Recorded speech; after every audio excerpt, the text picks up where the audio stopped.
Hi, I'm Dr. Jason J. Campbell, and I want to thank you for taking the time to watch my videos. In this video, I'm returning to my critical thinking series, and the idea behind, and the idea which motivates the critical thinking series is exactly that, critical thinking. I have, since I've uploaded the series, gotten some feedback from, viewers, and a lot of, I'd say the vast majority of the feedback is that it's too mathematical, that it's too logical, sort of logical in its sort of logical formulations. And the point is, I am honestly not trying to make the analysis more difficult than it needs to be. The idea is not to intimidate you by the math or by the logic. That's not the point at all, right? The point is, however, that, to be honest with you, math and logic really is one of the most effective means. Math and logic are one of the most, as a unit, are one of the most effective means of us attempting to think critically, right? If I throw a whole bunch of words up here, I tell you a story, you might forget some aspects of the story, you might not have the same sense of the word that I have, and we might be equivocating on some points. It just becomes a little bit too convoluted. The best pedagogical way that I know of communicating something as complex as my critical thinking series, which is by far, of all the things that I've done, including the logic, I think some of the most difficult for me to lecture on is specifically because 99% of the lecture series is and has been developed by me completely. I've borrowed some concepts from logic, I've borrowed some concepts from other areas, from other disciplines, and formalized it into a series. It's not an easy thing to put together, right? Behind the scenes, it requires quite a bit of sort of processing on my part, because the idea is the point of the series, and the point of each section within the series, is to try and give you another insight into how to think critically. And there's so many different ways and so many different nuances into how to think critically. I'm sort of disaffected by prompts, but I got a pretty good prompt yesterday from the Philosophical Backslider. So, Philosophical Backslider, this video is for you. I respect your name, and I think that you and I, we probably see eye to eye on many things. And I'm doing this to strengthen your abilities, because I assume with a name like the name you have, that you are in a position, or seek to be in a position, where you can utilize things like my critical thinking series to help inform others, right? So, Philosophical Backslider, this video is a response to your prompt yesterday. I hope that you find this useful. I have an idea of what it is that you do, and I hope you incorporate some of these concepts to help better make assessments of the world, right? And that really is the idea in general, right? It's so that we can make sense of our world. Our world is one big puzzle, right? Nietzsche, in the closing sections of Will to Power series, Nietzsche says, and I think rather profoundly, that we have to utilize the senses that we have in order to decipher this rather cryptic existence that we have. For those people like me, philosophers, who have no other purpose in life but to be professional puzzle solvers, you can't really call yourself a philosopher. You can't be a master puzzle solver if you don't know how to think critically. The whole idea of a critical thinking series is that it's not my, epistemic modal logic series. It's not my predicate logic series. It's not my modal logic series. It's an introduction to those concepts. Those concepts are far more advanced. These concepts are rather basic. They're extremely basic, but they train your brain to process information in a new way, and that's what I'm doing here, is I'm hopefully helping you train your brain to see patterns where otherwise people wouldn't be able to identify patterns. Okay, so enough of the preface. This is going to be section 5. It starts on page 15 of my notes. As you guys know, You can download my notes. Just click the link in the description field. It'll take you to the notes. Download it. It's absolutely important. It is absolutely important that you pause the video right now and try and solve this puzzle by yourself, because what I'm doing is the solution to the puzzle. So, unless you want to spoil it, and you only ever get one chance at this, try and solve this puzzle by yourself. I don't need to explain it. It's as simple as it can be. I designed the puzzle myself. It is my own original work. I didn't borrow it from anywhere. And I did this based on, really, this is also a response not just to the philosophical backslider, shout out to him, but this is also a product of things that I was thinking about with respect to my discourse with Brian and his critique of the unknown unknown. And part of the response conceptually, this also will apply to Brian, is if you don't know some state of affairs delta, then the only way you can get to know that state of affairs delta is by reconstructing based on given information. This is how you reconstruct on a conceptual level. If I ever do get to sort of the very rigorously detailed mathematical formulation of this, I don't know that my community is ready for that, but you never know. You guys pick up stuff really quick. But the idea is we can reconstruct the unknown unknown to become, as Brian's prompt was, the known known through what is known as sequential logical reconstruction. You can do, within epistemic modal, there are reconstructive elements in order for us to make sense of the state of affairs that we don't know. And this is, one, a response to philosophical blackslider's prompt yesterday, because I had a sense that he was looking for some critical thinking series, and I believe that, based on the vibe that I got from, I'm going to do something. I did something for Brian, I'll do something for the philosophical blackslider, because his name and his profile pic was telling.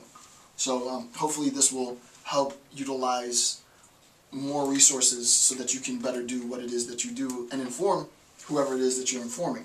For me, I'm informing students, so let's begin with the information. Again, do not watch this until you have tried to solve the puzzle that I created on page 16. So pause it now, try and solve the puzzle, then come back and see if you got it right.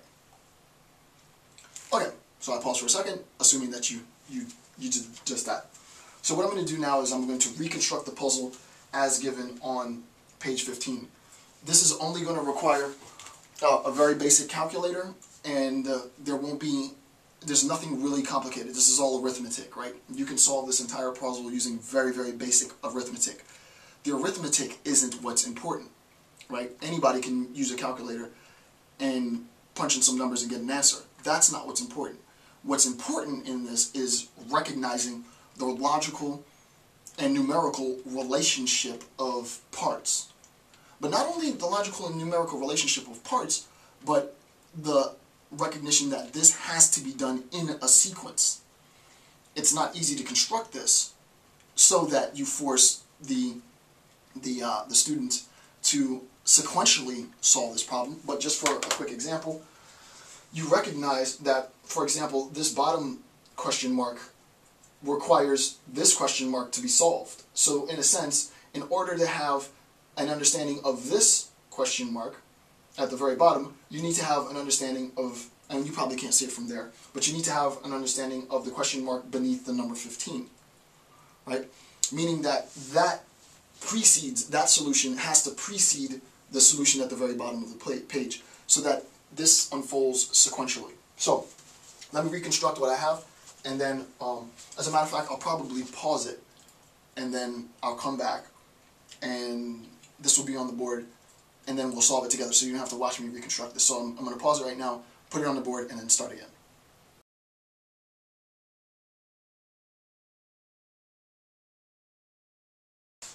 Okay, so rather than bore you with the sort of drawing it, I drew it so that it matches. I checked the numbers to make sure that the numbers are right. Remember, all you need is a basic calculator, and you'll be able to solve this. Again, I haven't put the solutions up yet, and I also have my little cheat sheet for the solutions, so I make sure I get it right. Do I have my cheat? Yeah, I do have my cheat sheet with the solutions. The idea is for you to try and fill in the numerical numbers, fill in the numbers for each of the question marks. We have 1, 2, 3, 4, 5, 6 question marks. But it's not so much, again, what's important here isn't the math. The math is, I mean, my son can do the math, and he's 9 years old. The math isn't difficult at all. This problem really isn't difficult at all. What the problem will require of you is that you take the time to try and sequentially, in order, reconstruct based on given information. Right? So, in a sense, if we don't know bits of information, but we do have some information, then based on the information that we do have, we can reconstruct information that we don't have. That's very, very important.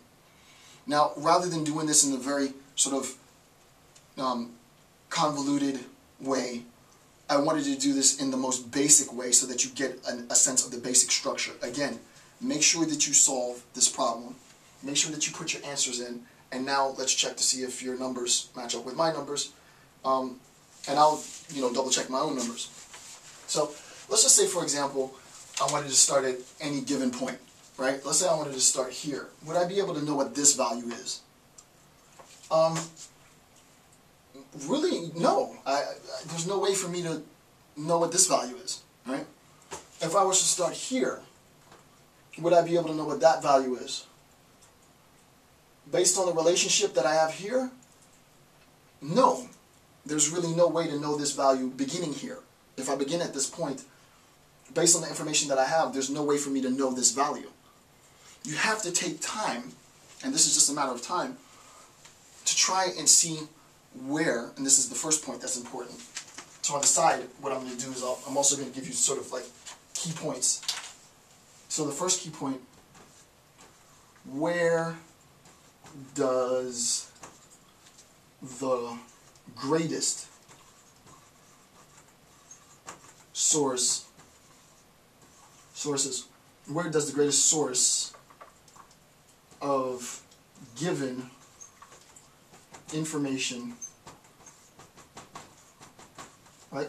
Where does the greatest source of given information exist, right? Where do we have the greatest source of information in this image that I've given you? And clearly we have the greatest source of information here, right? We have a square, we have 4 numbers on the periphery and 1 number in the middle. And the question becomes, what is the relationship between these 4 numbers on the periphery and the number in the middle? Okay, so we see that the number in the middle is 18. The question is, how did we arrive? Remember, we can't start here. We can't start here. We can't start here. If you had any problems attempting to solve this, it might be because you didn't start in the right location. How do I know where to start when I'm given a visual puzzle like this? Start where you have the most access to information. Where's the most amount of information given? That's where I'm most interested. Right? If there's a horde of information localized in one place, that's where I start. Right? Because it's easier for me to start where the information is a given, and from that given, I can from this bit of information, from this one point, we're going to be able to reconstruct everything in this puzzle. Right? So it should be pretty simple now. And from here on out, there will be parts that are complicated, not because of the math, again, but because of the sequential nature of this game. So you take number 4, you add 7, 4 plus 7, plus 1, plus 6. So 4 plus 7, plus 1, plus 6 equals 18. So what we recognize then, simply, is that the number in the center is contingent on the sum of the numbers in the periphery. Right? The number in the center is contingent on the sum of the numbers in the periphery. Right? That's very simple, right? The number in the center is contingent on the sum of the numbers in the periphery. That idea now, independent to any numbers, becomes our logical formulation. We recognize that anytime I see this square with a number in the center, the number in the center is the sum of the numbers in the periphery. So here, the number in the center is the sum of the numbers in the periphery, and the one at the top, the numbers in the center are the sum of the ones in the periphery. Now, since you know that the numbers in the center are the sum of one in the periphery, you can immediately solve this one. This one would be easier. You can solve this one as well, but let's go with what's easier, right? This is given.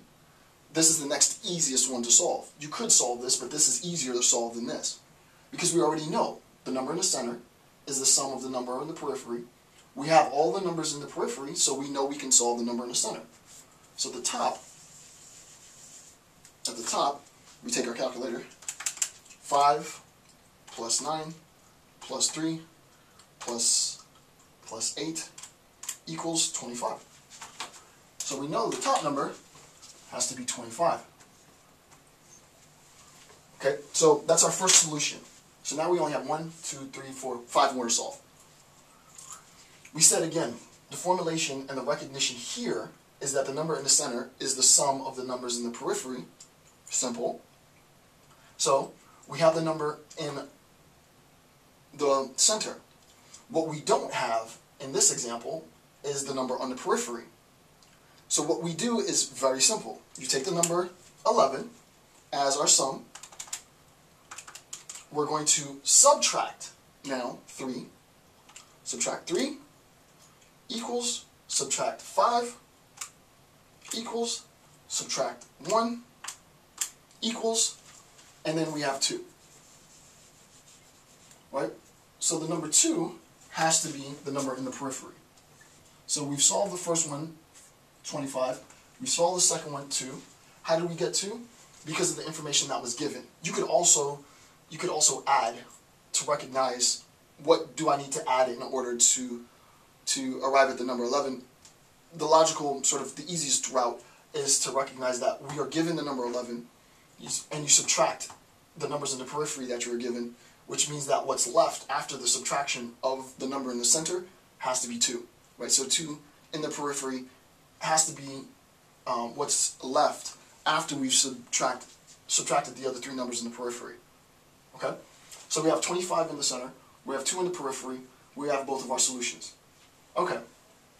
Now, what we recognize is, wait a second, we have a solution here. So I can make sense then of what? Well, I can make sense of the relationships, right?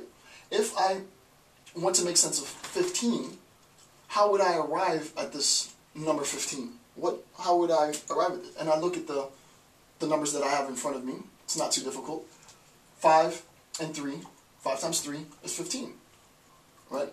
So what I need to do then is I need to assess how do I arrive at, and also you see the image is itself balanced. The image itself is presented in a way where the image conveys a reciprocal formatting.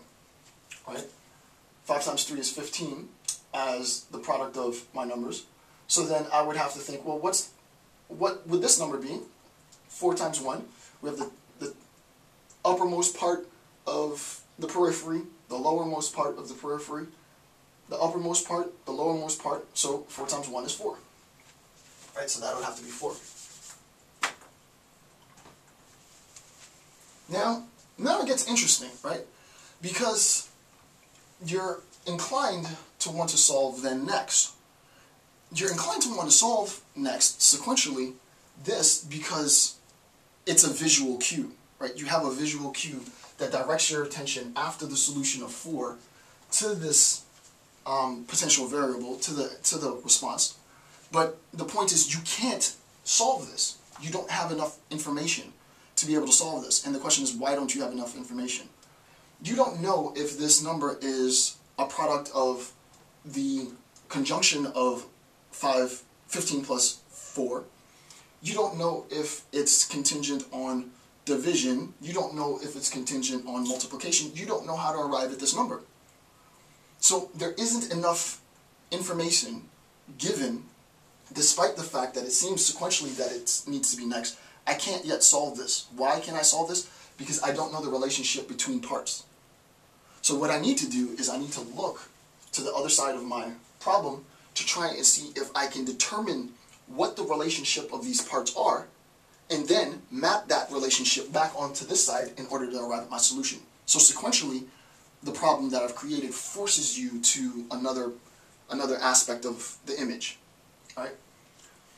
So the question is, what do we have given over here then? Remember, the way that we go about attempting to solve and reconstruct the numerical representation of each part is by going where we have the most given information.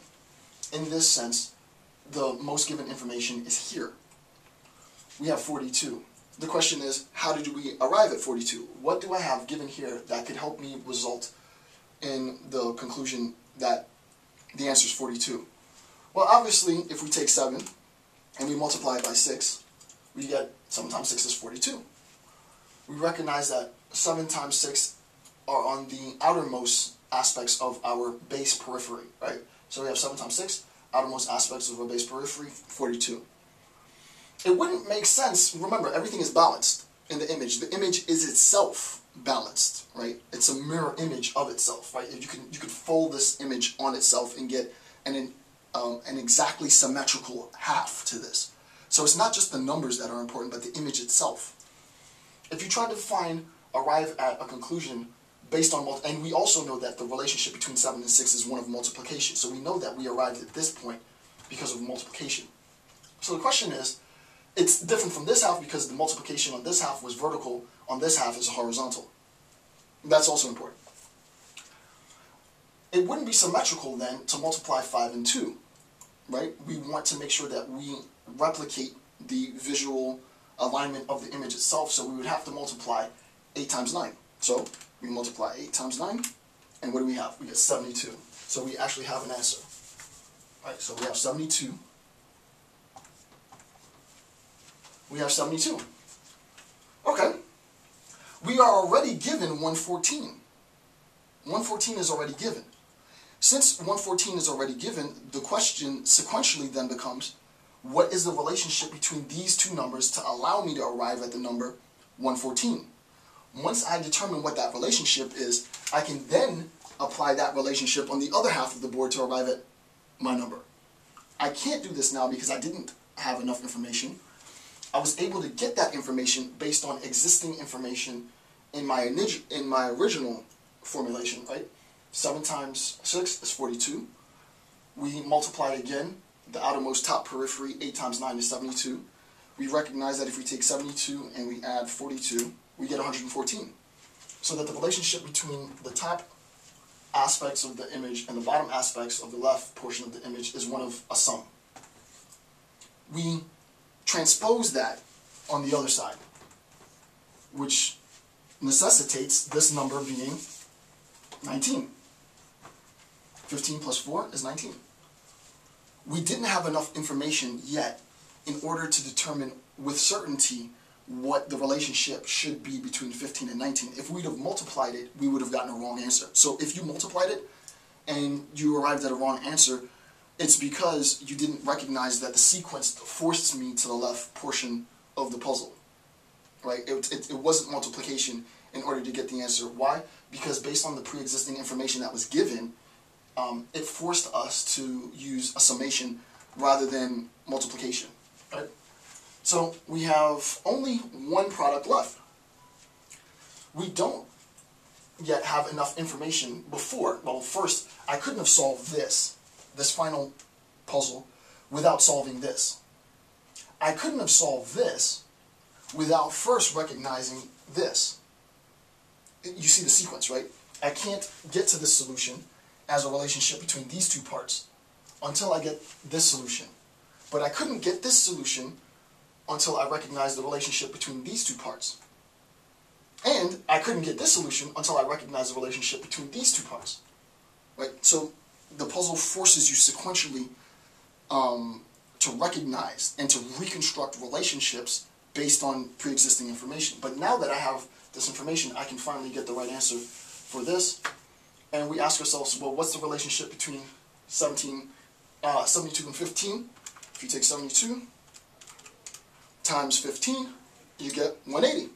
So we recognize that the relationship between these two parts is one of multiplication. We're going to multiply this number with this number to get that number. So we take 42 and we multiply it by 4.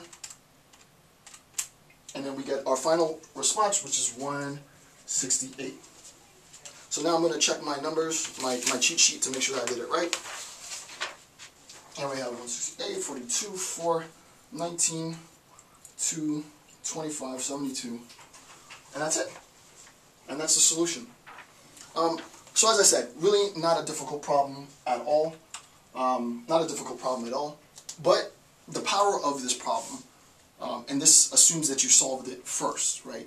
You would have spoiled everything if you attempted to just watch this without trying the solution first yourself. You had to have tried the solution yourself first to recognize that I specifically constructed, and this is entirely my own construction, I specifically constructed the problem so that in order to arrive at this final solution, I created a series of contingencies. Contingency number 1, if we work backwards, contingency number 2, the relationship, contingency number 3, contingency number 4, in order to arrive at this final solution. So it's important to recognize that the puzzle requires a logical sequence, and based on that logical sequence, that sequential logic, I'm able to reconstruct based on given information. Very, very powerful tool, extremely powerful tool. Based on given information, reconstruct the truth of the relationships, numerical truth of the relationships. I hope this video helped. Very short. I want to thank you for taking the time to watch my videos. I'm Dr. Jason J. Campbell. Thanks, and have a good day.